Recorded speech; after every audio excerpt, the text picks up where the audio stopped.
ilmu agama. Jika ilmu itu tidak menjadikan seorang hamba takut kepada Allah, maka itu bukanlah ilmu, bukan ilmu yang manfaat, bukan ilmu yang sesungguhnya. Seperti orang yang tidak berilmu, coba dia membaca bahasanya bagi orang yang makan riba adalah tempatnya di neraka, orang yang melakukan ini dosa ini neraka. Lah kalau dia mengerti kalau itu ilmu, mestinya ya seperti orang yang tadi yang mau masuk gua ada sisa-sisa bangkai, dia tahu berarti dengan adanya bangkai ada harimau, berarti bisa merekam saya.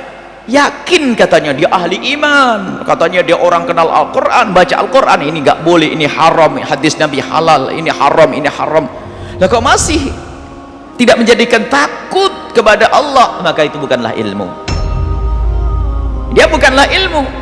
Kalau urusan orang masuk gua dibilang gila, kamu itu gila ya, sudah tahu di gua ada bangkai-bangkai itu tentu ada harimaunya. Kalau dia berkata oh enggak apa-apa, oh ya sudah gila kamu. Sama seperti halnya orang yang membaca Al-Quran, itu ada ancaman-ancaman, ada larangan-larangan, akan tapi larangan tersebut tidak menjadikan dia takut kepada Allah.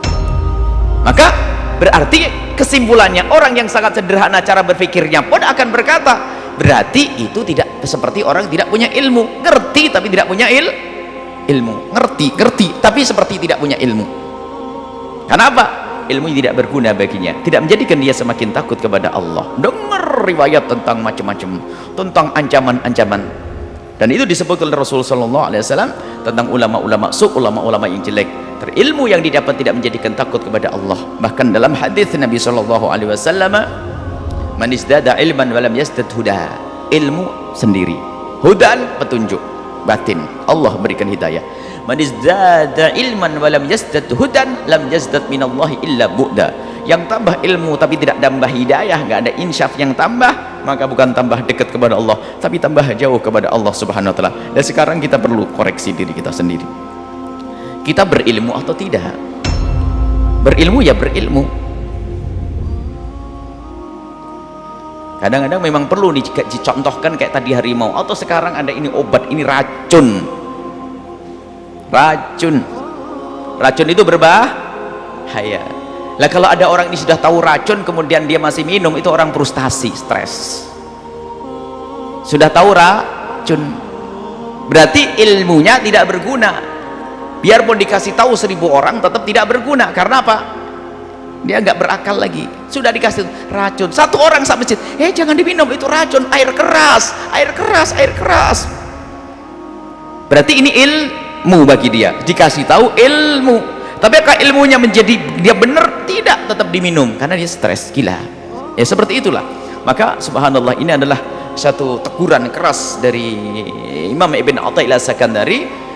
Jangan sampai kita menjadi orang yang seperti itu, mengerti tapi ternyata seperti orang yang tidak mengerti, tahu hukuman, tahu larangan, tahu diharamkan oleh Allah, akan tapi ternyata kita masih melanggarnya. Tahu menghasut tidak boleh, kenapa kita suburkan kedengkian? Tahu mendendam tidak boleh, kenapa kita masih menyuburkan kedengkian, kebencian dan seterusnya? Masih ada keharaman-keharaman. Berarti orang tersebut adalah seperti orang yang berilmu, sehingga dikatakan ulama pasti takut kepada Allah. Innama yakhsyallaha min ibadihil ulama'u. Yang takut kepada Allah hanyalah para ulama. Berarti biarpun katanya ulama, kalau tidak takut kepada Allah maka dia bukanlah ulama. Nah ini, biarpun dia katanya ulama secara lahir di kalangan bangsa manusia, dia dikatakan ulama karena punya ilmu ini begitu, tapi kalau ilmunya tidak menjadikan dia takut kepada Allah, maka dia seperti orang yang tidak punya ilmu, seperti orang jahil, seperti orang yang tidak punya ilmu. Inilah yang dihadirkan oleh Ibn Athaillah As-Sakandari untuk kita semuanya hendaknya koreksi. Dan betul, ilmu nggak cukup, ilmu tidak cukup, akan tapi di situ keinsyafan di dalam hati, itu menjadikan ilmu berguna. Pada pertemuan yang lalu saya sampaikan, jika orang dengan akal tidak dibarengi dengan hati, kesadaran, maka ilmu tidak akan berguna. Abu Jahal mengerti kebenaran, Iblis mengerti kebenaran, dan banyak orang mengerti kebenaran, akan tapi ternyata belum tentu dia bisa mengikuti kebenarannya tersebut, sehingga menjadi dia tidak takut kepada Allah. Sehingga karena dia tidak takut kepada Allah, maka ilmunya pun tidak berguna. Berilmu tapi seperti tidak berilmu. Semoga Allah berikan kepada kita ilmu yang manfaat. yang menjadikan kita semakin takut kepada Allah. Di saat kita dengar bahwasanya riba adalah haram, kita akan menjauhi riba. Biarpun kita sekarang masih dalam riba, kita akan berjanji dan berusaha untuk meninggalkan riba. Yang kepleset dalam muqaddimah zina dan seterusnya, dia segera menjauh. Terus yang masuk dalam keharaman tauhid ini tidak diperkenankan, dilarang oleh Allah, berusaha untuk menjauh. Itu baru ilmunya berguna, ilmunya bermanfaat. Bukan terus saja mulai dari penyesalan, maka ketahuilah setelah itu dia akan semakin takut kepada Allah Subhanahu wa taala. Dan jika ilmunya menjadikan dia takut, itulah ilmu yang sesungguhnya, dan dia tergolong ulama Allah.